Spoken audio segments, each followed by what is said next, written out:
Ok. Y esta semana vamos a continuar con otra perspectiva, y esa es la perspectiva de Zacarías. Entonces vamos a conversar hoy de la Navidad de acuerdo a Zacarías. Y eso va a estar, como lo leyó mi hermano Abraham, en Lucas 1 del 67 al 80 o 79, para ser más exacto. Las palabras de Malaquías en el capítulo 4 del 5 al 6 representan las palabras de esperanza para Israel. Una nación que, a pesar de ser la niña de los ojos de Dios, estaba muy lejos de ser lo que Dios quería para ella. El profeta nos dice en esos versículos: yo les envío el profeta Elías antes que venga el día del Señor, día grande y terrible. Él hará volver el corazón de los padres hacia los hijos y el corazón de los hijos hacia los padres, no sea que yo venga y hiera la tierra con maldición. Sin embargo, a pesar de estas palabras de esperanza, pasaron 400 años donde Dios estuvo en silencio. ¿Ok? Y en este periodo de 400 años de silencio, pasaron muchas guerras, pasaron revoluciones y un montón de cosas. Por ejemplo, en este periodo Dios no envió profetas, en este periodo no envió ángeles, no envió libertadores, ni estableció reyes. Fue aparentemente un largo periodo de tiempo. La mayoría del pueblo de Dios estaba esparcido por las naciones conquistantes. Algunos habían regresado a Jerusalén con Zorobabel y con Nehemías. Tuvieron una esperanza temporal cuando surgió la revolución de los macabeos, pero finalmente fueron destruidos por Pompeyo el Grande, quien puso a Israel una vez más bajo la esclavitud.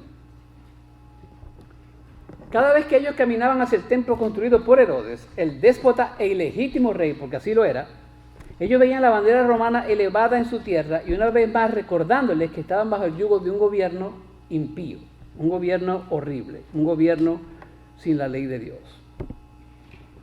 Y por eso no podían confiar en nadie y pensaban que todo estaba perdido. Dios estaba en silencio, pero no estaba dormido. ¿Entienden esa idea?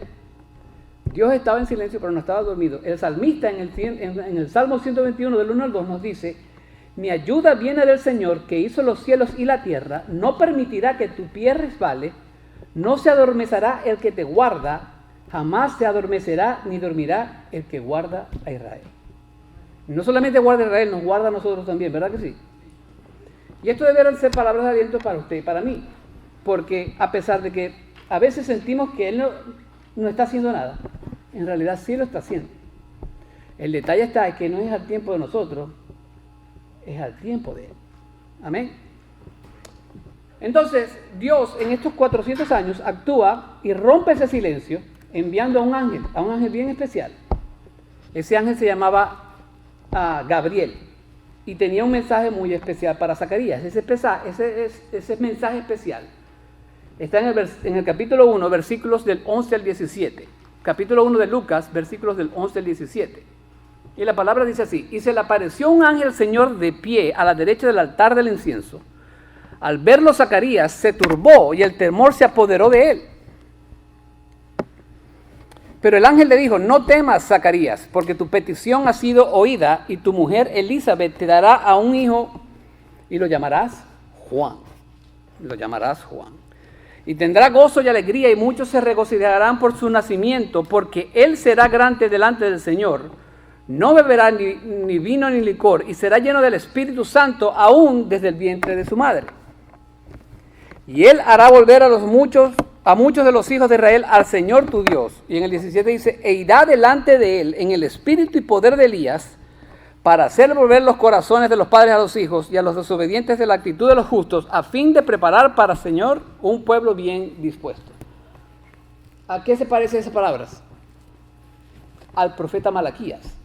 Ese Elías que Malaquías estaba hablando, nada más y nada menos era Juan el Bautista.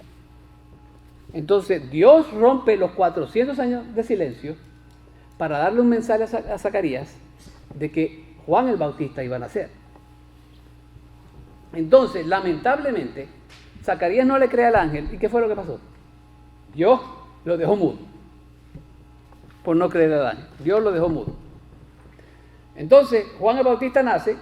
Mucha gente le empezó a dar nombres a Zacarías y a Elizabeth. Mira, dale este nombre, ponle este nombre. Y Dios dijo, no, yo digo que su nombre va a ser Juan. Porque en el 13 nos dijo, pero el ángel le dijo, no temas, Zacarías, y al final dice, y lo llamarás Juan. El nombre se lo puso Dios, con el uso del ángel, por supuesto. Entonces, en el versículo 64, si se van un poquito más adelante, Zacarías habla su voz. Perdón, Dios le quita el silencio a Zacarías y él empieza a alabar a Dios. En el 64 dice, al instante le fue abierta su boca y suelta su lengua y comenzó a hablar dando alabanzas a Dios. Dando alabanzas a Dios. Y esto es lo que llaman, estos versículos es lo que llaman el Benedictus de Zacarías. En otras palabras, esa palabra Benedictus viene del 68, 68 cuando dice, bendito sea el Señor Dios de Israel. Esa palabra bendecido es el Benedictus, por eso lo llaman el Benedictus de Zacarías. Entonces la Navidad, según Zacarías, es que alabar a Dios por haber cumplido la promesa de enviar a su Mesías prometido. Esa es la Navidad de acuerdo a Zacarías. Ahora, Zacarías está hablando en el tiempo pasado, pero en realidad Cristo no había nacido. En realidad Cristo ni siquiera todavía había ido a la cruz. Juan el Bautista, acuérdense, él nace un poquito antes del Señor. Y ellos eran primos, por si no lo sabían, ellos eran primos.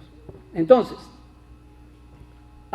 Zacarías es inspirado por el Espíritu Santo, anunció estas palabras porque él conocía mucho el Antiguo Testamento. Él era un sacerdote. Él conocía el Antiguo Testamento de arriba abajo y de abajo arriba.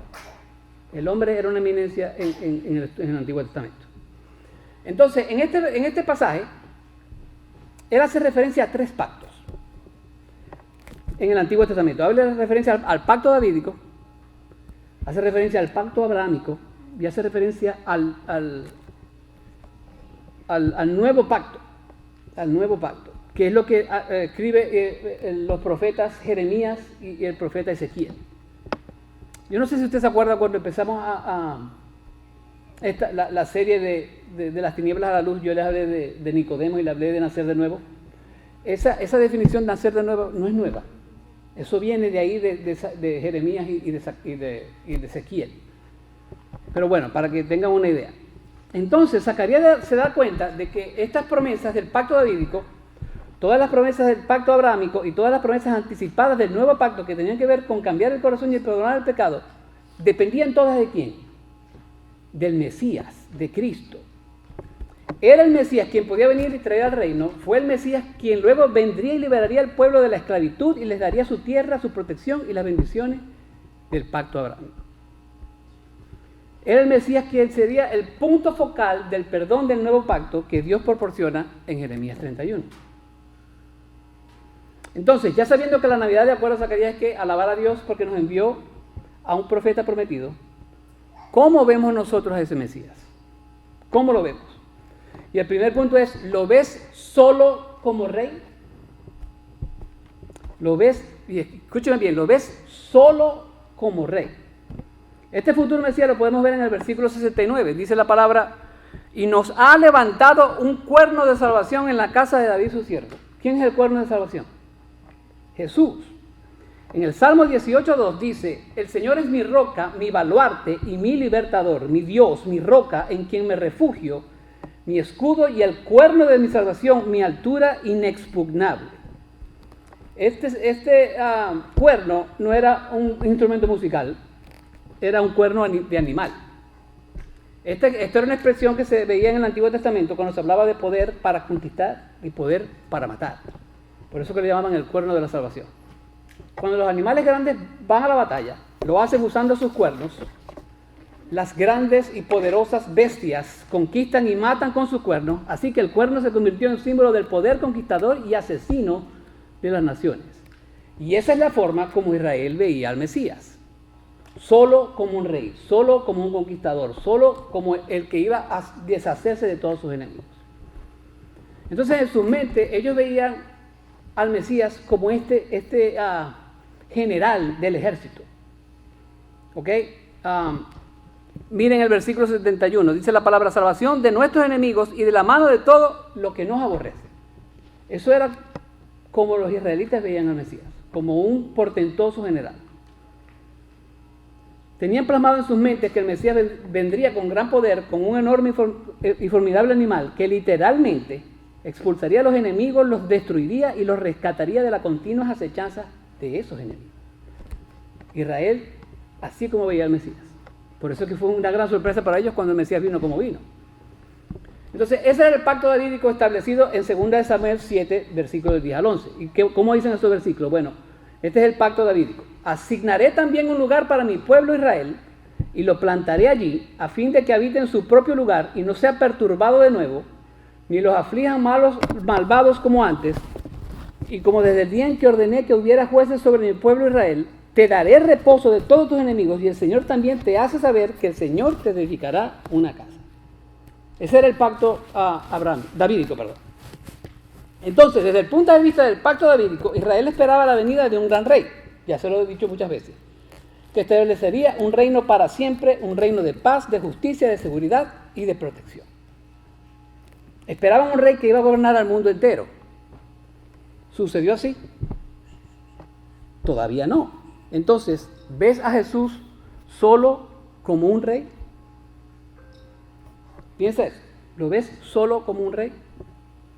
Lo segundo es que lo ves solo como un proveedor. En los versículos de 72 a 75 vemos el pacto abrahámico. Dice, para mostrar misericordia a nuestros padres y para recordar su santo pacto, el juramento que hizo nuestro padre Abraham, concedernos que, librados de la mano de nuestros enemigos, le sirvamos sin temor, en santidad y en justicia delante de él todo nuestro día. Mire, y ahí hay un montón de comas y puntos y comas. Y dije, no, esto está aquí medio confuso. Entonces yo empecé a buscar otras traducciones y conseguí la de la nueva traducción viviente. Y créame que chequeé con mis fuentes y está bien, perdón. Está bien traducida y está clara la traducción. Así dice la traducción de los versículos 72 al 75. Dice, Él ha sido misericordioso con nuestros antepasados al recordar su pacto sagrado, el pacto que prometió mediante un juramento a nuestro antepasado Abraham. Hemos sido rescatados de nuestros enemigos para poder servir a Dios sin temor, en santidad y en justicia mientras vivamos. Si le parecen muchas comas ahí, vea la nueva traducción viviente y le va a dar una idea más clara. La intención del pacto abrahámico era mostrar misericordia hacia nuestros padres. La idea era que Dios era compasivo y misericordioso. Eso lo hablamos un poco la semana pasada. ¿Ok? Y las personas no se merecían esa compasión y esa misericordia. Los israelitas no se la merecían porque los israelitas eran desobedientes, ¿sí o no? Eran un bonche desobedientes. Pero Dios hizo un pacto con ellos. Ahora bien, esta misericordia fue, primero que nada, ¿para quién? Para Abraham. Y luego se repitió para Isaac, para Jacob y José, y luego se extendió a la nación de Israel, y después se extendió a través de todo el mundo. Dios nos libró de las manos de nuestros enemigos por el cumplimiento del pacto davídico. Pero ahora, en la promesa abrahámica, podemos seguir adelante y servir a Dios sin temor. Eso es lo que dice el versículo allí en el 75. El judío siempre vivió con miedo mortal de mantener su propia existencia frente a todas las hostilidades agresivas que lo rodeaban. Pero una vez que se cumple la promesa davídica y reina el Mesías, el miedo desaparece y le serviremos, dice el versículo 75, en santidad, en justicia, delante de Él todos nuestros días. Ese es Israel. Ahora mi pregunta para usted, ¿está viviendo usted con temor esta vida? ¿Está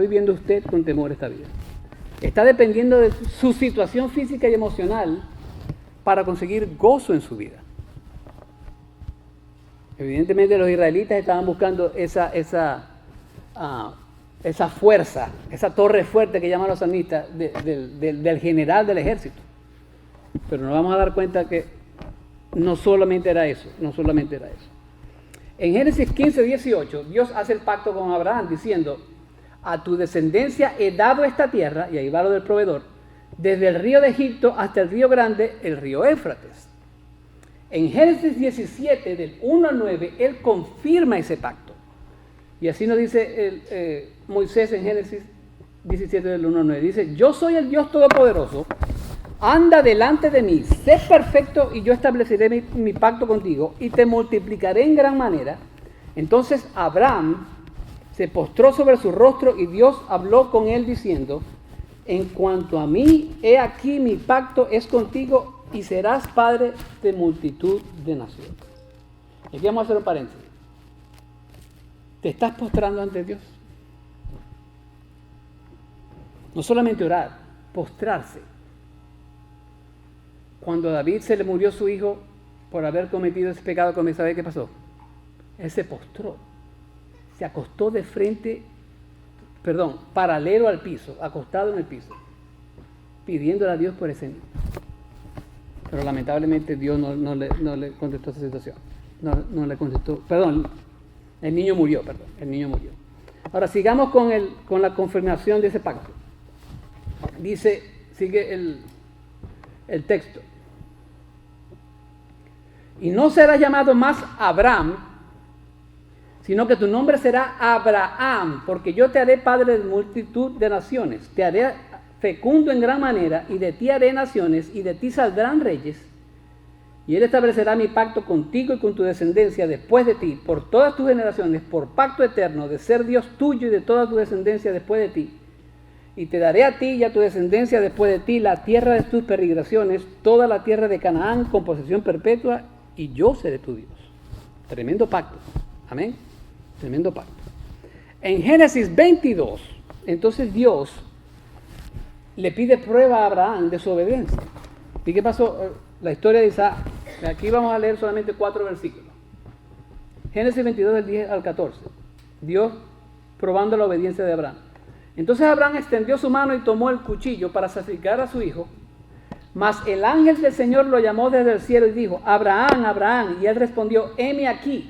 Y el ángel dijo, no te extiendas tu mano contra el muchacho ni le hagas nada, porque ahora sé que temes a Dios, ya que nomás has rehusado tu hijo, tu único hijo. Entonces Abraham alzó los ojos y miró, y he aquí vio un carnero detrás del trabado por los cuernos de un matorral.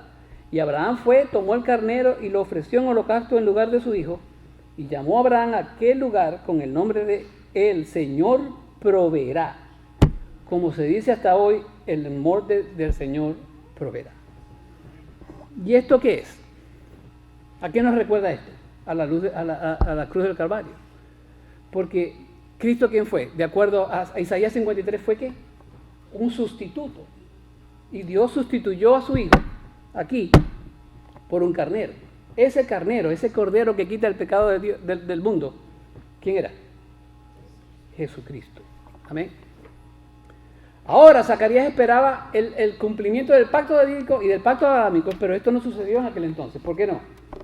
Porque no lo conocieron como rey, no lo creyeron, no lo aceptaron y lo crucificaron.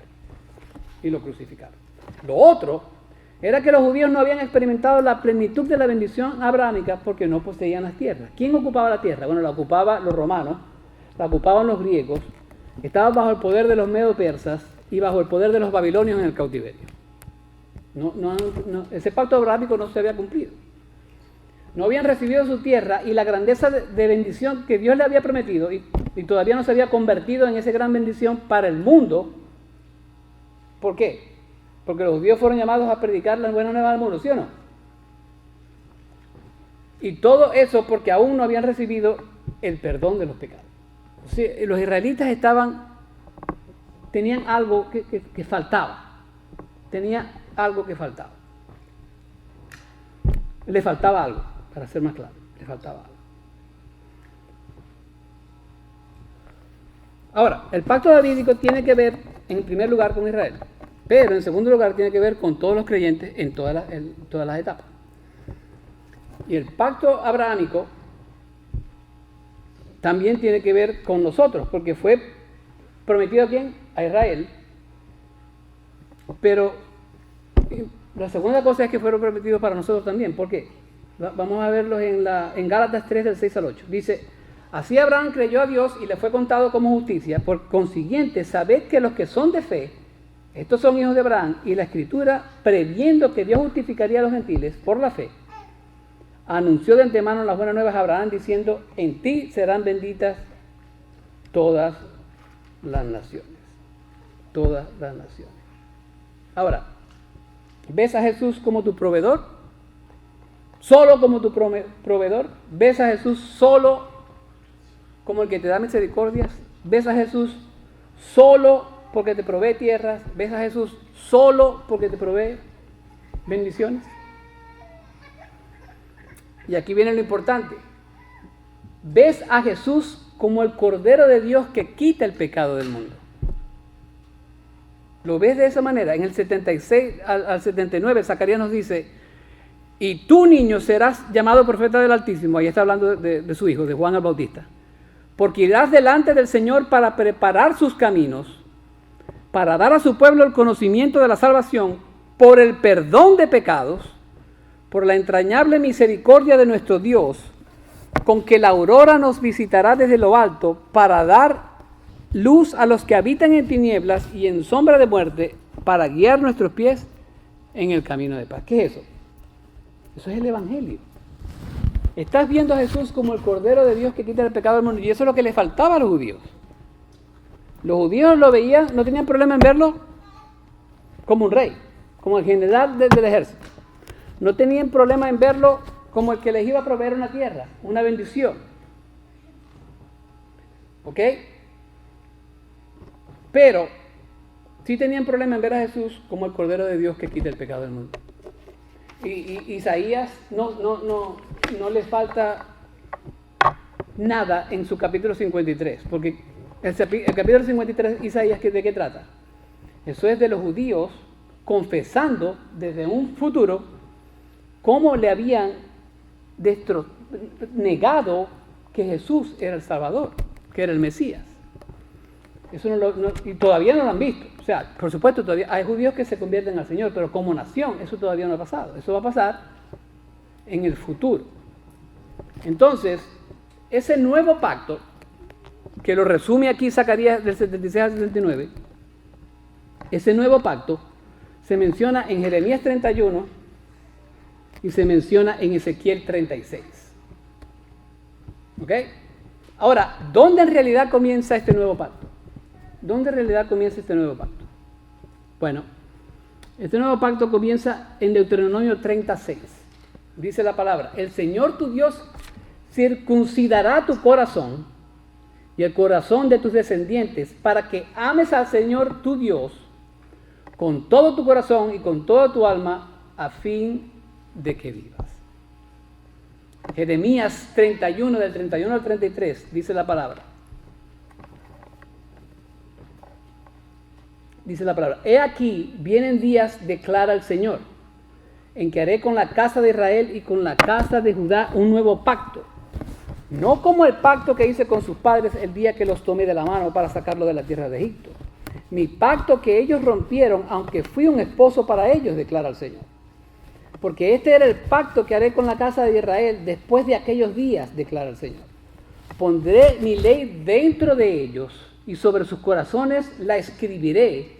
Y yo seré su Dios y ellos serán mi pueblo. Entonces os rociaré con agua limpia y quedaréis limpio. ¿Limpio de qué? De pecado. Además os daré un corazón nuevo y pondré un espíritu nuevo dentro de vosotros. Porque somos una nueva criatura en Cristo, ¿sí o no?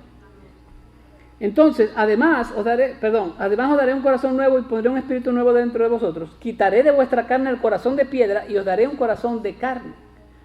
Pondré dentro de vosotros mi espíritu y haré que andéis en mis estatutos y que cumpláis cuidadosamente mis ordenanzas. Ahora, en este pasaje falta algo. Estos pasajes no nos dicen absolutamente nada de cómo el pasaje va a ser activado. ¿Ok? Váyase a Lucas 22:2. Dice: de la misma manera tomó la copa después de haber cenado, diciendo: esta copa es el nuevo pacto en mi sangre, que es derramada por vosotros. Que es derramada por vosotros. Entonces, ¿qué activa esos pactos? La sangre de Jesús. Jesús tenía que morir para que ese nuevo pacto pueda ser activado. Y eso es lo que no entendía Israel. ¿Lo entendemos nosotros? Muchos de nosotros aquí no entienden, pero ¿en realidad el mundo lo entiende? No creo. En otras palabras, los judíos no iban a disfrutar el pacto davídico o el pacto abrahámico hasta que ellos aceptaran que Jesús era el verdadero sustituto, el verdadero Mesías, del cual, como ya se los dije, Isaías 53 había hablado. Y eso no ha pasado todavía. Eso no ha pasado todavía. Mientras tanto, el nuevo pacto puede ser aplicado a todo aquel que cree, sea judío o gentil, y Dios nos ha llamado a ser partícipes y promotores de ese pacto. Algún día Israel va a ser salvo. Eso lo promete Dios en Romanos capítulo 11. Pero no salvo porque le dio la gana. Van a ser salvos por la palabra de Cristo a través de la predicación del Evangelio. Ellos van a tener que venir a Cristo y humillarse ante Él y obedecerle, porque solo así usted puede obtener salvación. Porque solo así usted. Ahora, la Navidad, de acuerdo a Zacarías, es alabar a Dios por enviarnos al Mesías que Él nos había prometido, pero gozarse de esa verdad, ¿de qué depende? De cómo lo vemos. ¿Lo vemos como rey? ¿Lo vemos solo como rey? ¿Lo vemos solo como proveedor? ¿O lo vemos como el Cordero de Dios que quita el pecado del mundo? Miren, muchos no ven al Mesías en su plenitud completa. Como ya les dije, o lo ven como rey, como proveedor, o cualquier otra cosa que les convenga a ellos que sea. Porque a veces usamos a Cristo a conveniencia. No, es esto, pero no es esto. ¿Sí o no? Sin embargo, debemos verlo como lo que Él realmente es. No lo podemos ver parcialmente como los judíos. Sí, Él va a ser rey de los judíos. Sí, Él va a ser proveedor de los judíos. Pero debemos verlo por lo que Él es en su totalidad. Él es el Dios mismo quien vino a esta tierra tomando forma de siervo. Eso está en Filipenses. Se humilló y fue obediente hasta la muerte, una muerte de cruz. Por eso debemos verlo como el Cordero de Dios que quita el pecado del mundo, porque para eso lo envió el Padre. Porque para eso lo envió el Padre. Para que a través de su sacrificio fuéramos perdonados de nuestros pecados y fuéramos otorgados una vida eterna en Él, hasta que nos hagamos eso. No vamos a poder ver, hasta que no hagamos eso, no vamos a poder ver la gran transformación que Dios puede hacer en nuestra vida. Mire, yo no sé por qué situación usted está pasando en esta Navidad, pero el mejor regalo que usted puede obtener en esta Navidad es recibir a Cristo como su único y suficiente Salvador. No hay nada en este mundo que sea que tenga más valor que eso. La Navidad, de acuerdo a Zacarías, era gozarnos en el hecho de que Dios prometió ese Mesías. Lamentablemente para los judíos, no solo envió a un rey, no solo envió a un proveedor. Los judíos como nación todavía se tienen que dar cuenta de que Él es el Cordero de Dios que quita el pecado del mundo. Y cualquiera que esté presente aquí, y que no lo conozca, este es el día de tu salvación. Este es el día de tu salvación. Porque Jesús se sacrificó no solo por la nación de Israel, se sacrificó por todos nosotros que hemos creído en Él. Y Él nos busca, de eso lo hemos visto en otras predicaciones. Y cuando Dios empieza a buscar, entonces nosotros empezamos a acercarnos más a Él y acercarnos más, hasta que va a llegar un momento en que Dios se va a agarrar de tu vida, te va a dar la salvación y va a cambiar tu vida completamente. Y las Navidades es bien especial para que tú vengas a la salvación, porque ese es el único regalo, el más grandioso regalo que Dios te puede dar. Amén. Vamos ahora. Padre Celestial, en tu nombre de tu Hijo Jesús, te damos las gracias, Señor. Gracias por estas perspectivas de Zacarías, Señor, que aunque un poco resumidas, Señor, nos habla del pacto davídico, nos habla del pacto abrahámico y nos habla del pacto del perdón de pecados, Señor. El perdón de pecados, Padre, porque tú enviaste a tu Hijo unigénito Jesucristo a la cruz del Calvario para que todos nosotros pudiéramos ser salvos y nos perdonaras esos pecados, Señor. Señor, oramos que mucha gente que no te conoce venga a ti en este día y en los días siguientes y que se sometan a tu poder, que se sometan a tu evangelio, se sometan a tu palabra, se sometan a tu voluntad, Señor. Sálvalos porque tú eres el único que los puede salvar. Tráelos al conocimiento de tu salvación. Gracias, Padre Santo. En nombre de tu Hijo Jesús. Amén.